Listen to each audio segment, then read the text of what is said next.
So, good afternoon, data managers. I'm putting together a short video on B5 and B6 for you.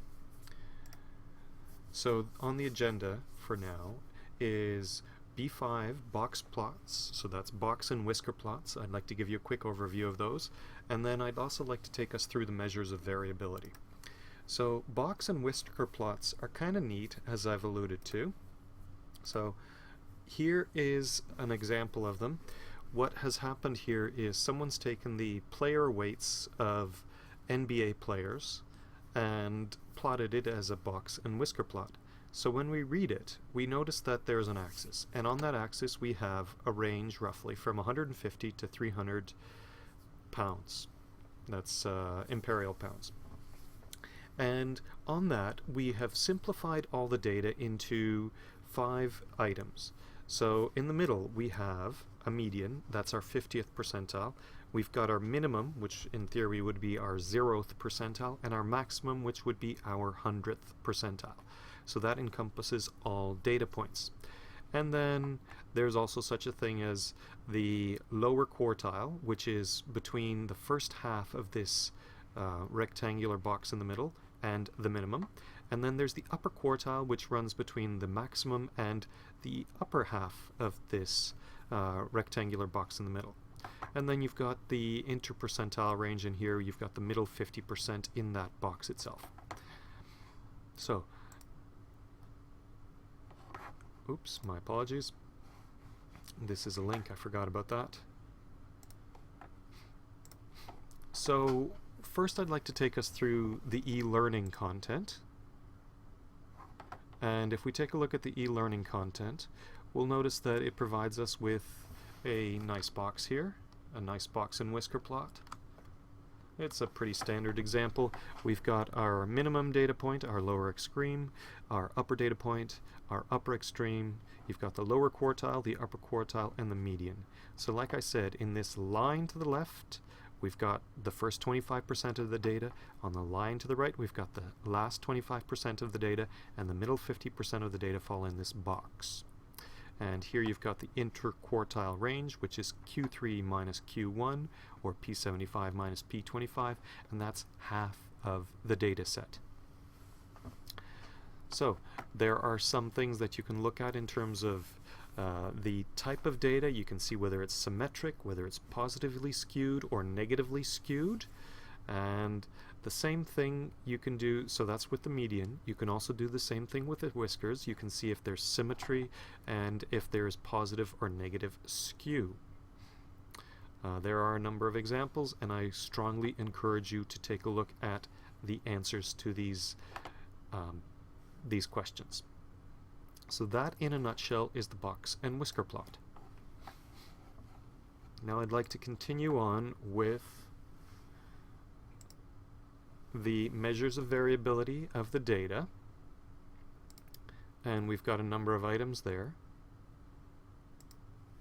So there are a number that are listed within the e-learning content. So the first ones that we're going to take a look at are range, interpercentile range, and average deviation from the mean.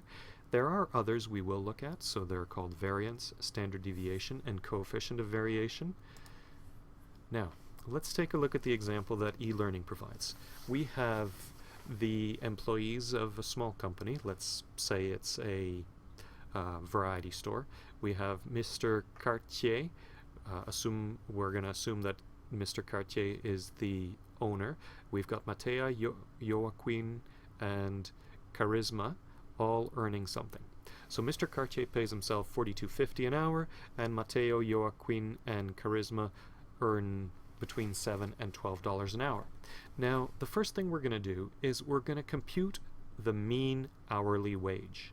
So you've got the formula there. It's the sum of all the values divided by the total number of values.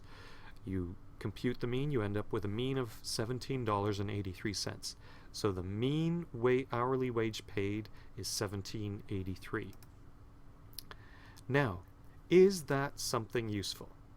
So is it useful for us to know that the mean salary is $17.83? 3 people earn between $7 and $12. One person earns $42.50. No one is earning within $5 of that mean, so To my mind, this mean is kind of useless. We're not getting a whole lot out of it. And the reason that it's a problematic mean is that Mr. Cartier is an outlier. And as an outlier, in this case, he really skews the data. So it's a non-symmetric, skewed data set. And it's also kind of sad when there's that much inequity in terms of income. So here's sad baby. First of all, let's take a look at the range. So in this case, we're going to figure out the range between the highest value and the lowest value in that set of data. Very straightforward. Highest value minus lowest value gives us the range. So here's a nice graph of it. We've got our trusty box plot and whisker plot, and we've got our minimum and maximum, and our range would be the maximum minus the minimum. Now, interpercentile range, subtly different. The interpercentile range is the difference between two percentiles. It can be any two percentiles, the 10th and 90th, the 5th and 95th, for example. That would give you 90% of the data. Or you could do an interquartile range, Q3 minus Q1, which would give you a range of about 50% of the data. And we call that interquartile range. It's just one special case of the interpercentile range. So the interquartile range is one of the most common types of interpercentile range you'll see. You're also going to see 1 standard deviation, 2 standard deviations, and 3 standard deviations. We'll get to that when we do the second part of this lesson. Now, interpercentile range. If you want to calculate individual percentiles, I would suggest you take a look at the lesson on percentiles. It's the same stuff. Okay, as far as something else is concerned, we also have this thing called the average deviation from the mean. So a deviation is the difference between the value of an individual observation and the mean of a data set.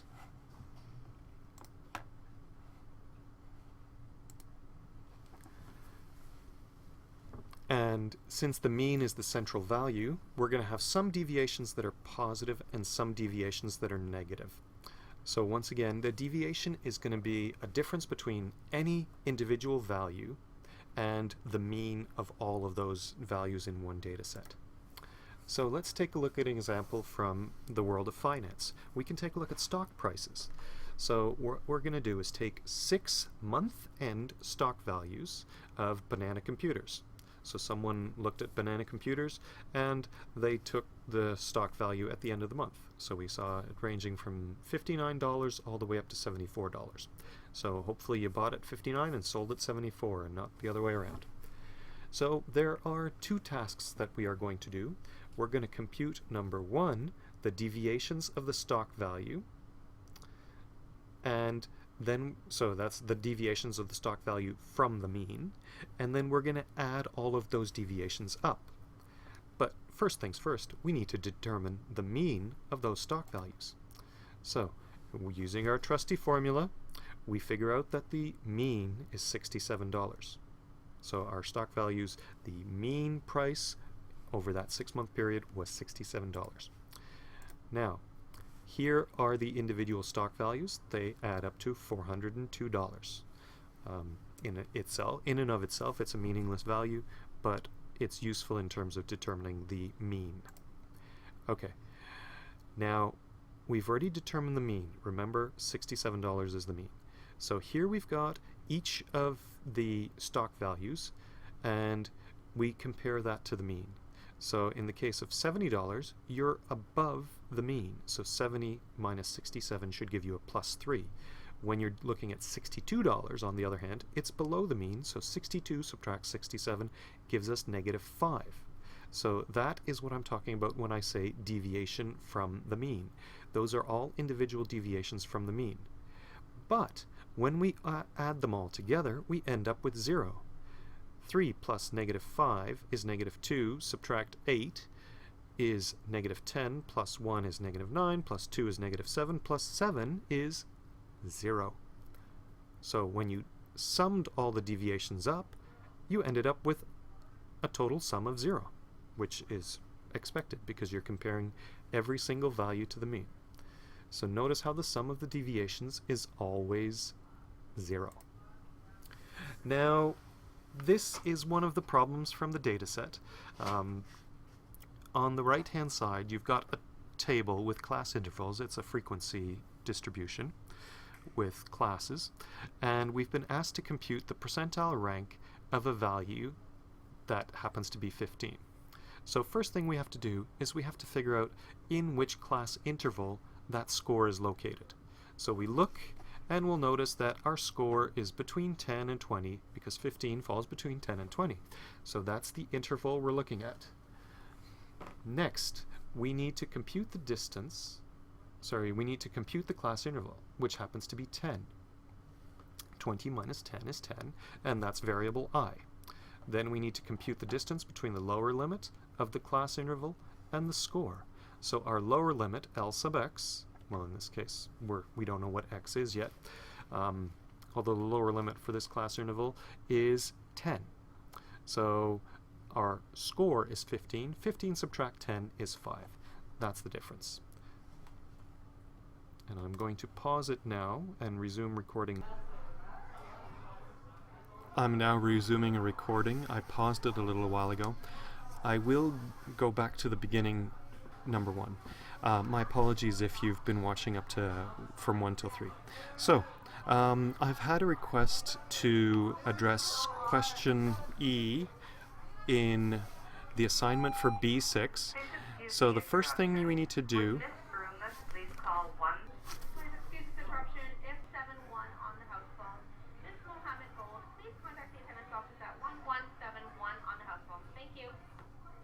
My apologies for the interruptions. So, back to the question. This is E on the assignment for B6. So, first of all, we have to find out what the percentile rank is of a value that's 15. On the right-hand side, we've got the class intervals. This is a frequency distribution from 0 to 70. So the lowest value is 0, the highest value is 70, and we've got a total of 40 observations. First thing we need to do, determine in which class interval our score is located. So 15 is greater than 10 is less than 20, so it is in the second class interval. You'll notice that is on the second row. Secondly, we need to compute the class interval, which is the difference between the upper and lower limit for that class. So in this case, 20 minus 10 is 10, and that variable is I. Third, we're going to compute the distance between the lower limit of that class interval and our score. Our score is 15, the lower limit's 10, so 15 subtract 10 is 5. Fourth, we're going to compute the number of observations in that particular class interval. And in this case, 10 to 20 is 6, f sub x. We need to get the number of observations, which happens to be 40. And number 6, we need to calculate the cumulative percent of the observations in the classes below the current class interval. So that means the cumulative percent for anything that's less than 10. And for us, it's 4 out of 40, which happens to be 10%. Seventh, we need to get the relative position of our score in its own class interval, which happens to be 5 out of 10. So our total interval is 10. Our score itself is 5, so it's halfway. Eighth, we need to compute the interpercentile range for the class interval. So the second class that we're working with represents 15% of the total. So 6 items out of 40 represents 15%. Next, we need to compute the percentile rank. That's the last thing to do. So our cumulative percent total up to this point represents 10%, 0.1. Then we are going to also take half of our interpercentile range, which is 15%. So 0.5 times 0.15, and when you add all of that up, you end up with 0.175 or 17.5%. So we're going to stop it now.